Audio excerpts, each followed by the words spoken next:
Okay,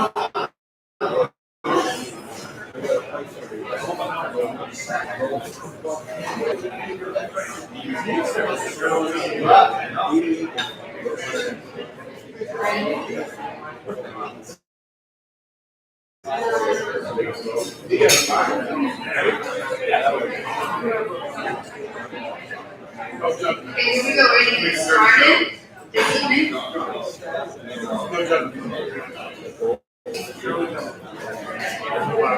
Ask everyone to zip it.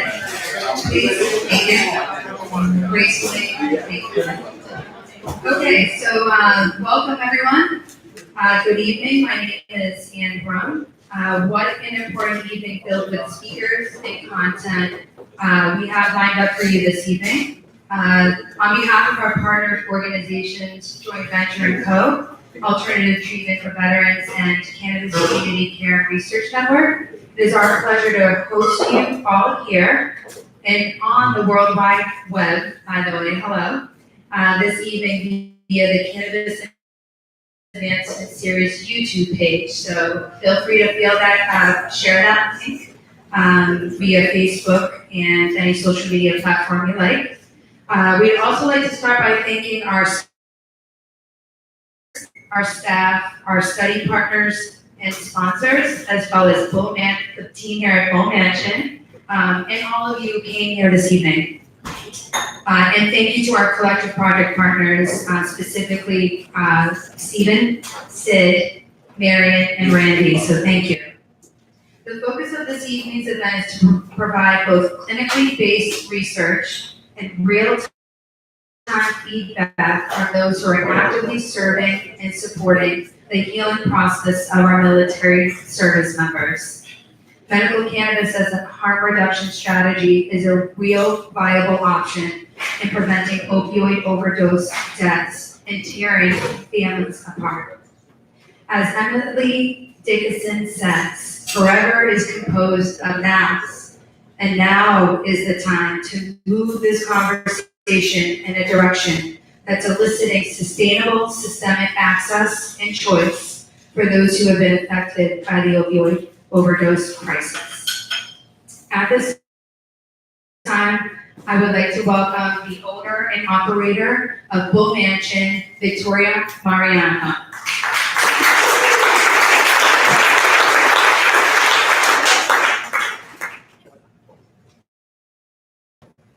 Hey everybody, welcome to Bull Mansion. Thank you again for having me up here and for everybody being here today. Bull Mansion is a historical venue. It was built in 1876, commissioned by Daniel Wesson from Smith & Wesson for his daughter's wedding present. And she married George Bull, and he was actually an inventor as well. He invented some of the first optometry equipment. And the first floor was his optometry office. And they actually lived above. And then they lived here for a long time until the Grand Army of the Republic took over the property and added this small room. So this is actually a Civil War Memorial Hall, the Grand Army of the Republic Hall.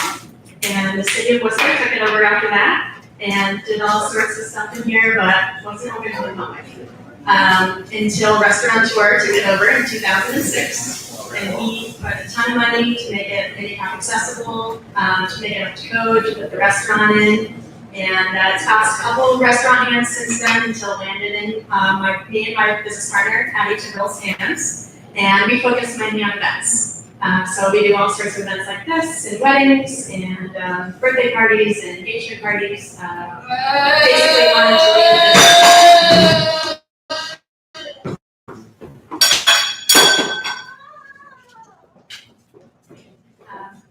Basically wanting to open Bull Mansion to the public again. It's a really treasured place in this city. Everyone should have a chance to be able to be here and enjoy it. Thank you very much. Thank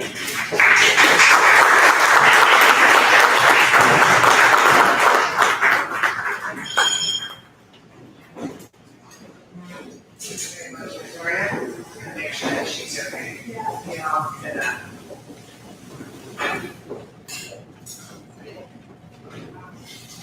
All right. Okay. Sorry about that. She's already there. Next, I'd like to invite Stephen Mandilli up to the stage real quick, whenever he's ready. Stephen and Sid. Let's welcome Stephen and Sid. Thank you.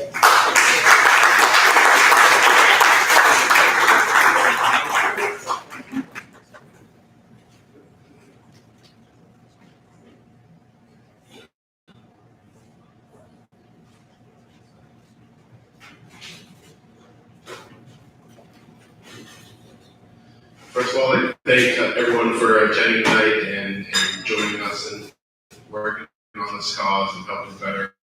I apologize, I just wanted to make sure that everyone's okay in there.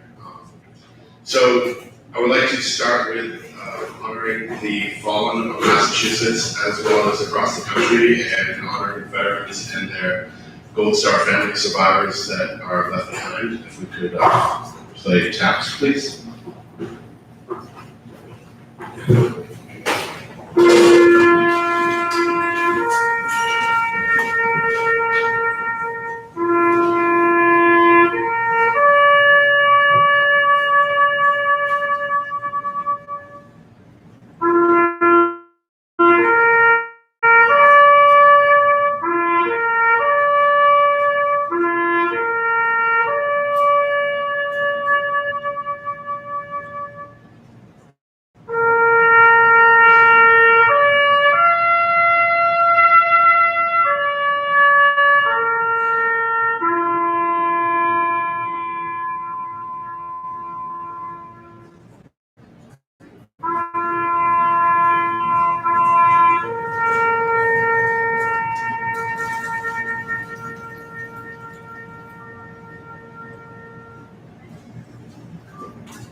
Thank you.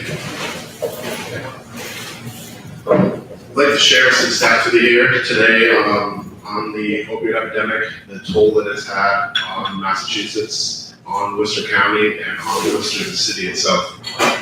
To date, there have been 6,042 opioid-related overdose deaths in Massachusetts in the last 3 years. Opioids were involved in roughly 50,000 deaths in 2016 and 48,000 overdose deaths in 2017 nationally, with just under 2,000 of those being Massachusetts residents. This past May, the Massachusetts Department of Public Health reported 1,976 confirmed opioid-related overdose deaths from January 2018 to December of 2018. On average, that's 5 Massachusetts residents dying each day. Worcester County had the second highest number of overdose of those deaths, with 283, behind Middlesex County with 325. The number of opioid-related overdose deaths in Worcester County has increased every year since 2010. The city of Worcester alone had 97 opioid-related overdose deaths in 2018. That's second only to the city of Boston, which had 180. But Worcester has 500,000 fewer residents than Boston. Percentage-wise, per their prospective populations, there were more deaths due to opioids in Worcester than in the city of Boston. In the face of this emergent public health issue, the Commonwealth of Massachusetts took an unprecedented deep dive into available data on opioid-related deaths to investigate the crisis as part of a multifaceted effort to combat the epidemic. In 2017, the Commonwealth of Massachusetts Executive Office of Health and Human Services, Department of Public Health, released their findings. Their legislative report found that veterans living in Massachusetts were 3 times more likely to die of an opioid overdose. That is higher than the national average, which is 2 times more likely. There have been no deaths from cannabis reported on any of our state or on any federal reports on drug overdose deaths. The government should not be held back by outdated biased research on the planet. The first step can and should be policy change at the Department of Veteran Affairs so veterans can access cannabis as a form of harm reduction and reduce the amount of opioids they need for healing. In doing this, we need your help in sharing our anonymous veteran survey link, which can be found at the Cannabis Community Care and Research Network website. So please find that, share it with all the people you know, and get that survey out in front of as many veterans as you can. We need these numbers to be able to influence and change policy at both state and federal levels. Thank you.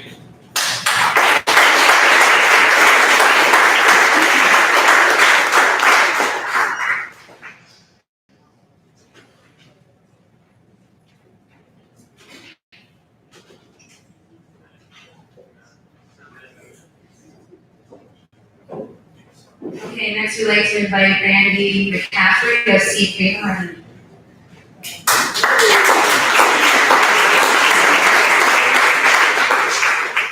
Hey everybody, first off, I just want to say Sue's okay. She's had a seizure, so unfortunately, sometimes happens at the most inopportune time, but she's good.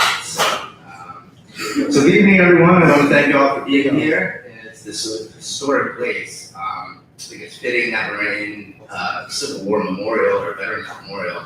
I want to thank all our sponsors, particularly the ones that have really pitched in for this veteran study. We think it's really, really important. So, again, to echo what Steve said, we can all try to get it out there to the people that, veterans that we know, to get to take the study. We can all be appreciative.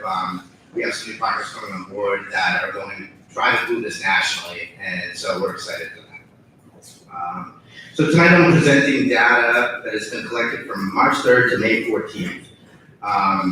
And for our Veterans Health and Medical Cannabis study. We've done some new analysis since the last presentation, and we're excited to show our findings, so I'll jump right in there. So in our preliminary data report of 141 participants, we found that when asked what war did you serve in, the majority said the Iraq War, but it is across the board. Like, we have people that have taken the study that all the way back to the Vietnam War. And the large majority of the response are white male, which is to be expected considering how it is out there. We found that we also found that 60% of our respondents are consuming cannabis for medical reasons, while 50% are consuming for recreational purposes. And in this graph, it shows that 60% are over the age of 40 in our study. When asked what was your primary health condition you faced, the majority said chronic pain, followed by PTSD, anxiety, and depression. Then when asked what your top conditions are for which you use medical cannabis, we find that it's chronic pain, PTSD, anxiety, and depression. Not surprising. These next couple of slides, These next couple of slides are interesting. When asked to choose all methods of consumption, flower was at the top, followed by vape cartridges, then edibles. However, when asked for top method, most said flower. This may be indicative of our sample being largely over 40, maybe, and many may not be familiar with the different types of consumption methods. Now, this is a big one. We asked, are you actively trying to reduce your prescription medication? And we also added over-the-counter prescriptions such as Advil or Tylenol, any kind of thing like that. And we found that 60% of all veterans that took the study are actively trying to or are reducing their prescription medications and over-the-counter medications. And to me, this is striking. And I think that it just shows the reason why we need to allow access for cannabis for veterans. So next, we asked the respondents of the VA healthcare provider was aware of their cannabis use, and 62% on the top here said their doctors are aware. And then when asked whether or not the doctors were supportive of their cannabis use, 59% that they don't know. So, to me, clearly there's a communication problem between patient and doctor at this level. And I think this speaks to the, sort of the crux of the problem that legislation is needed, especially at the federal level, to allow VA doctors to refer cannabis. We want to trust our doctors. I think everybody here wants to walk into their doctor and be able to have a conversation about anything, whether it's cannabis or, heart medication. But if they're refusing to talk to you, or are they uninformed about your cannabis use or about cannabis in general, that seems like it's a big problem. And I think that we all can understand that. I know I was speaking with Leon earlier. He's talking about how whenever he goes to his doctor, he's informing them. and he's bringing up studies, and he's showing what he's doing, and I think that was a good step for not only veterans as at their VA level, but for us as patients, for whatever reason, trust with your doctor is paramount to your healthcare.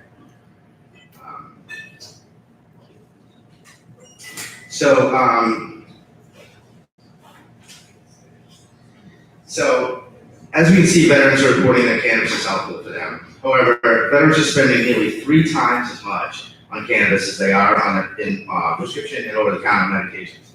So, to me, this says that there needs to be a fundamental change at the federal level and to allow the VA to cover the cost of cannabis for veterans.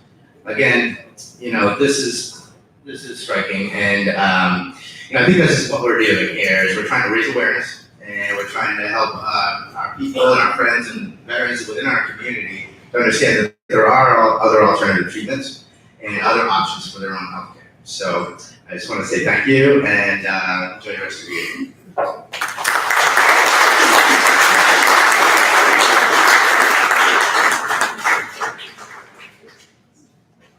Up next, I'd like to introduce CEO of Cannabis Community Care and Research Network, my business partner, Dr. Mary McNabb.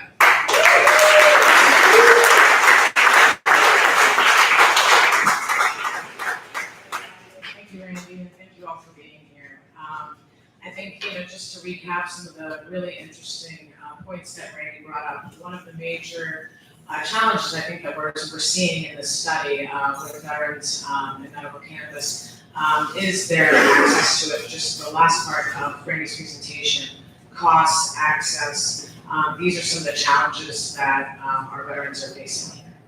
And so as we learned also that many are using cannabis to reduce prescription medication use or for a variety of conditions, we really called this event together today to bring in the clinical and the research experts around this topic because we know it's an important one.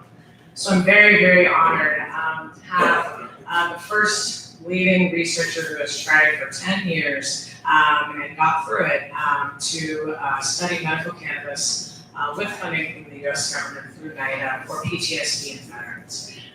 She is en route to be here tonight. Her flight was canceled, and so she's very kindly joining us by a Zoom meeting, and will be here at 10 p.m. if folks want to hang around.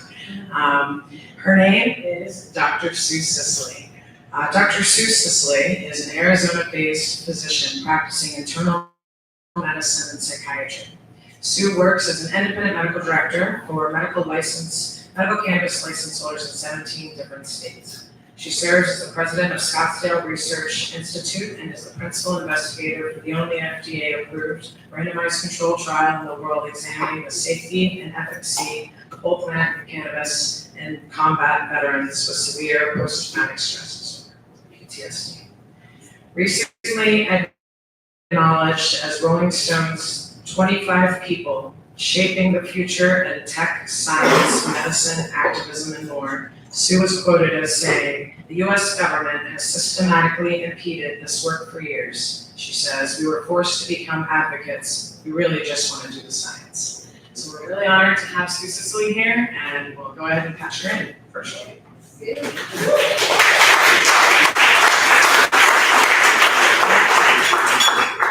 Can you guys hear me? Welcome, Sue. Let me try to share thank you so much, you guys. Let me try to share my screen and see. I'm so sorry I have the delay here in getting to you guys, but at least we can go over a lot of the material and hopefully we'll be able to meet in person in the future. For those I haven't met, I want to just tell you a little bit about my background that relates to the studies that we're doing with veterans. So you guys, she just talked about we're best known for this study, this FDA-approved clinical trial looking at military veterans with PTSD. But in fact, we do lots of different controlled trials focused on flower. Our mission is to try to put smoked and vaporized flower through the entire FDA drug development process. And you can see this was the most recent FDA phase 2 trial, so it's an early phase drug development trial. This was the FDA approved flyer from the study that really helped us generate a lot of recruits. We ended up with, screening over 6,000 veterans for the study. And you can see these are my collaborators. Primarily MAPS was my main study sponsor, and stuck by me all these years, all the ups and downs and rejections from the government. She said, I'm basically a primary care physician. I'm not a traditional researcher. I learned from patients. I hear the clinical questions that they raise in our sessions, and then I try to implement that into clinical trials later. So even though I'm based in Arizona, I feel like I'm on a plane every few days trying to help spread the word about, the barriers to research that still persist, in hopes that we can persuade the government to end these barriers and let research flourish. And many people, I don't ownership in the cannabis space. I don't receive money from cannabis at all. I don't write recommendations for cannabis. I just really focus on the research side. And the first bullet point is true for, was true my whole life until about a year ago. I got diagnosed with breast cancer. I ended up, going through surgery and radiation, but I decided to refuse chemo, and I ended up just using a high THC oil to try to prevent recurrence. And this is why I have my colleagues who produced this data. This is one example of their work where they were just using a synthetic cannabinoid, and you can see the density of the breast tumor cells diminished dramatically with just this synthetic. Then right here in the next frame, you'll see this is a study they did on mice models where they basically, these are the primary tumor. They injected a synthetic cannabinoid into the intraperitoneum of these mice, and you can see a less progression of the tumor size and less incidence of metastasis. So I looked at that data and I said, hey, I'm going to give this a try. I'm not being irresponsible. I'm still doing my screening to make sure I don't have recurrence, and I'm hoping that I can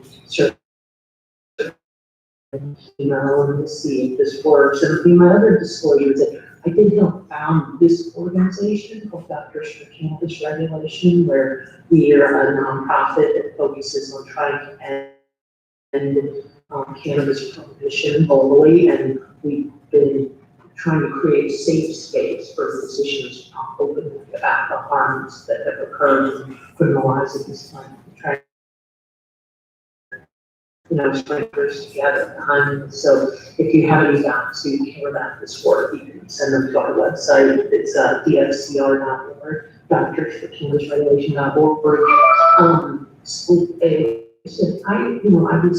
I've been taking care of veterans in my practice for about 20 years. I was in excellent standing at the U of A College of Medicine for about 8 years until I became involved in cannabis research. Once I became the principal investigator on these studies, they put me at odds with a university administration that did not value this work and did not want this type of research being conducted on their campus. So ultimately, we were terminated. The study and me were both tossed out, and we created this pact called Americans for Scientific Freedom, which further enraged my university. Ultimately, it turned out to be a huge victory because this framing generated a lot of public sympathy, including from the media. So we had a lot of media outlets reporting on this, viewing this as an attack on scientific freedom, which it was, and but it really helped us to get people like this. Andy Weil, many of you know, is a Harvard-trained physician and botanist who came to our defense and openly criticized his own university. But remember, he was the department chair at the University of Arizona at that time, and he sent a public letter to the media condemning his own president for her decision. So we were really lucky to have people like him, and we had John Oliver, all these folks coming out defending us. But ultimately, we ended up a private institute where we're happily independent from any university or hospital. And that's what I wanted to impress on you, that you really don't need a university or hospital to do this work. That's what we're trying to prove to the public. So after being terminated, we ended up with this $2 million grant to finally do this veteran study. So that was a big help. And I wanted to show you some of the other areas that the state of Colorado decided to invest their money. They had about $10 million surplus from their medical cannabis program, and they chose to invest it in these, basically there were about 8 different research projects. And we, you can see the reason why ours was so compelling was, and the reason we haven't given up on this trial, despite so many years of frustration, is because our study is the first and only controlled trial on marijuana that I think of it. So you can believe it. All the other stuff that's been examined on cannabis for PTSD is all case reports, observational studies. There's never been a definitive controlled trial till this one. So after 7 years of struggle with the government, we finally ended up with this, the most coveted DEA Schedule 1 license. The scientists call this the golden ticket because it allows you the privilege of purchasing cannabis from our federal government. And you can see I've had to cross out the address of our place and stuff because they're so afraid somebody might come over to our lab and steal this pure gold. Which I'm going to show you some pictures.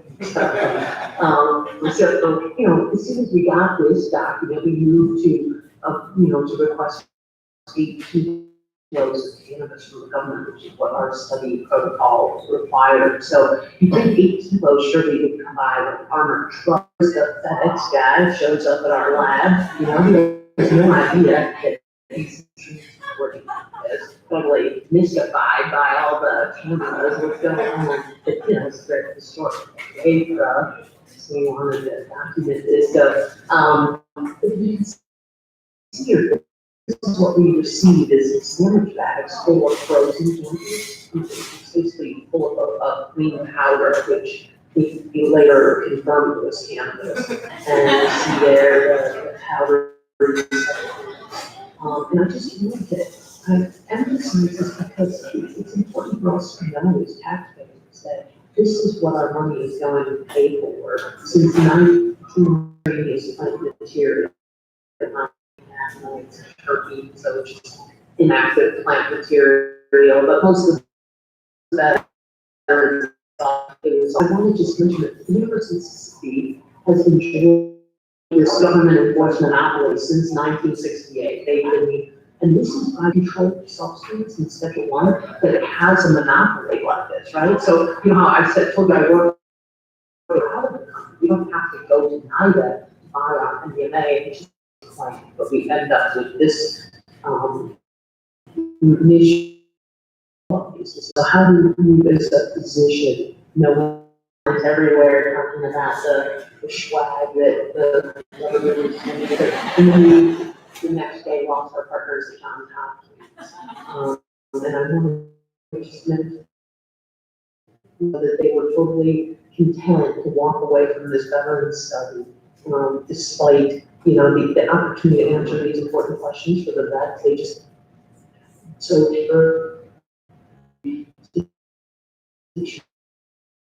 government because we did feel like telling the outcomes of these efficacy trials. And even though I was telling Marion that I couldn't, because we haven't published the data yet, we're in the middle of writing up the manuscript for the study. So because we haven't published, we're not allowed to talk about data prior to that, but I can tell you just know that it's exactly what you would predict with a veteran smoking multi-diluted cannabis. Whatever you would think would happen from that, again, I'm looking at the result. We really were sabotaged. So that's why we're trying to expose this and try to dismantle this monopoly. So let me just go over a few other points, and then I know my leaving soon. I'm so sad I can't be with you guys, and instead I'm getting on a flight to Boston. I'll be in Worcester hopefully by midnight tonight, but But anyway, this is how I ended up starting to pay attention to cannabis for PTSD is the veterans in my office, like 12, 13 years ago, they started disclosing to me that they were getting benefit for all of these symptoms. And I was highly skeptical. At that point, I was super brainwashed by big pharma and stuff, and I couldn't fathom that cannabis was a medicine. I just thought it was totally addictive, dangerous drug, that's what we've been taught. And so it took years for the vets to persuade me, and it really woke me up when I started to see the suicides in my own practice. I do have solutions. A lot of people were going to approve that. They came out 18 years ago. So think about that. We have not had a new treatment for PTSD. The guy for the military balance there, and I tried to explain to them, look at how absurd this is. We can prescribe all of these medications off label for PTSD, all of the antidepressants in all the different classes, all the sleep meds, the insomnia meds, the Ambien, all that stuff, all of the anticonvulsants that you use for bipolar disorder, the lithium, the technicals, all of the antipsychotic medications, these are all fair game. Like nobody in my profession would criticize me for these.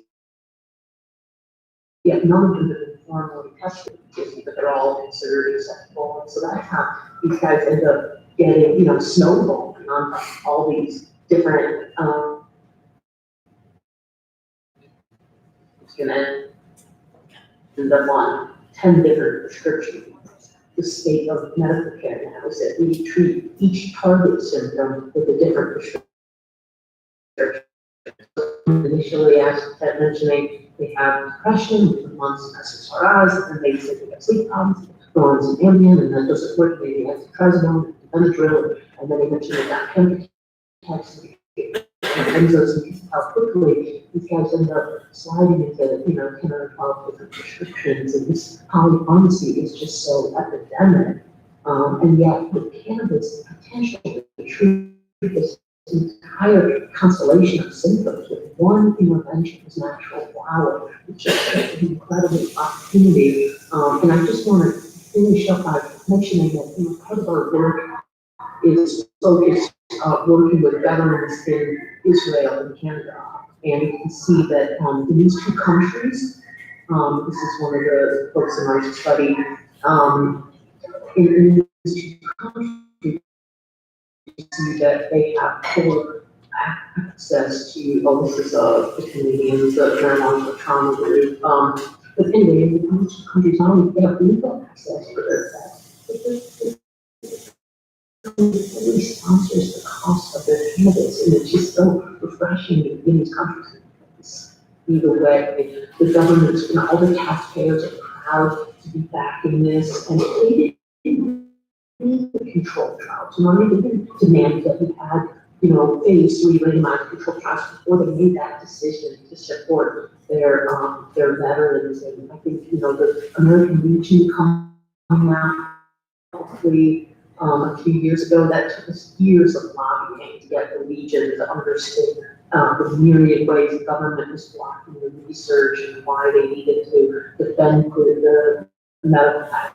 American Legion convention every year, so we get to talk to Roberta research, and he said, I love it, we're going to fix this situation, but that was a couple of years ago, and still haven't seen any action.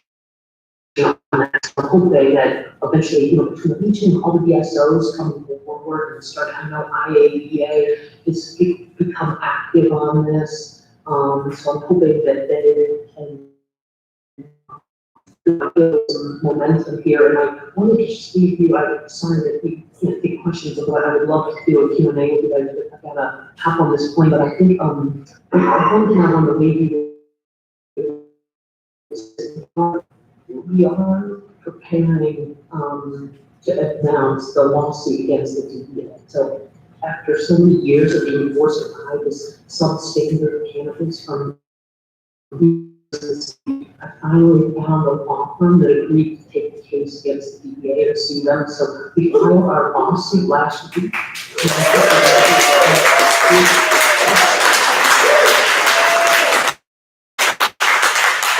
just need you guys to push your lips about that, so you have that, and if you can follow that as it starts to, progress, I'm hoping that we can finally, because to rely on Congress to pass a bill, we've been trying every year to get Congress to end this monopoly, and they just don't have the political muscle for some reason to end this, so we're hoping we find a sympathetic remedy through the court, so keep your eyes to that. Anyway, thank you all so much for convening on this important topic, and I wish you all the best with the rest of the night. Thank you, guys.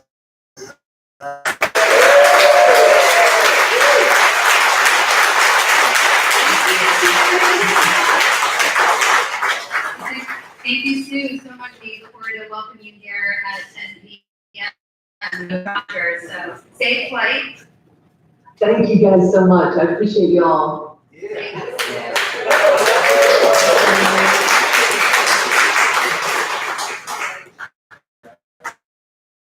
back up again with Sid.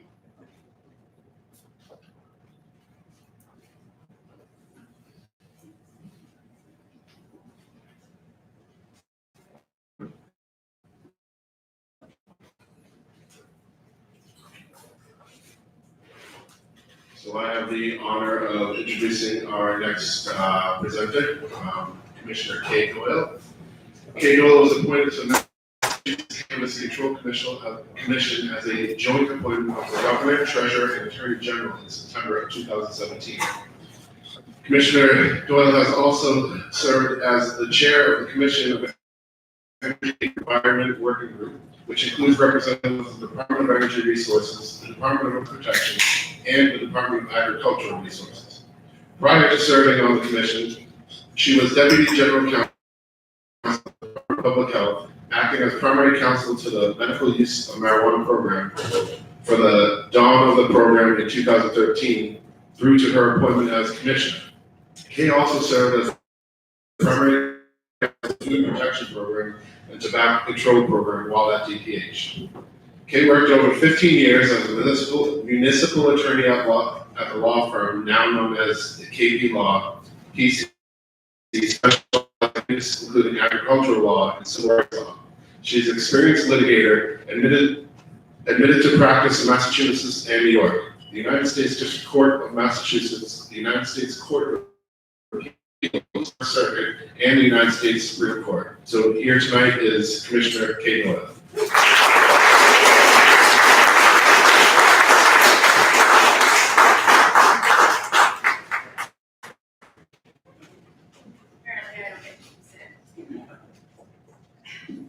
I knew that was So, obviously, I have a very tough act to follow, and I'm also struggling with my personal reaction to the prior presentation, which is generally. But, continuing on. For those who don't know me, and I apologize, my background is rather dull, so let's lighten it up a little bit. My family and my husband's family has every branch of the service except the Coast Guard covered. And, college pushers are gonna roll in for my son soon, so I'll be nudging Coast Guard Academy stuff his way, so that I can now say we cover all branches of the service. And I myself am an immigrant. I know it doesn't sound like it, really, I'm just lived here a really long time. And my family has always been very fond of American soldiers. My parents grew up during the Second World War. And when American soldiers started to roll in preparation for D-Day, they were 8 and 9 years old, respectively, which was perfect timing for American soldiers because exciting, and they had a charming tendency to give candy to British school children who begged. My auntie Sheila, who was 10 years older, 20-ish, also thought American soldiers were a lot of fun, but that was a different story and more on the day. Anyway, overall, American soldiers were generally lovely to have around. They spent money. Good. And they had the added kicker that they were stopping an advancing German army and rescuing everyone from fascism, which was a big bonus, right? Yeah. And that sense of fondness, that sense of strategy rolled forward. We actually moved to the United States, and it led us as a family to trip back to Normandy around the 40th anniversary of D-Day. As you know, we recently celebrated the 75th anniversary of D-Day, which again is probably telling me too much information about how old I am, but it's Normandy, if you haven't been there, is overwhelming. We saw when we were playing tap, and Normandy is a very similar experience. There's markers on graves as far as the acres of them. And so even if you don't have a personal connection to the event, it can be a experience that wallops you in the face over the sacrifices that were made that day and many other days in our history. And my parents, of course, when they were standing there and they were about the age I am now, were obviously remembering the faces of the, let's face it, boys that they knew back then.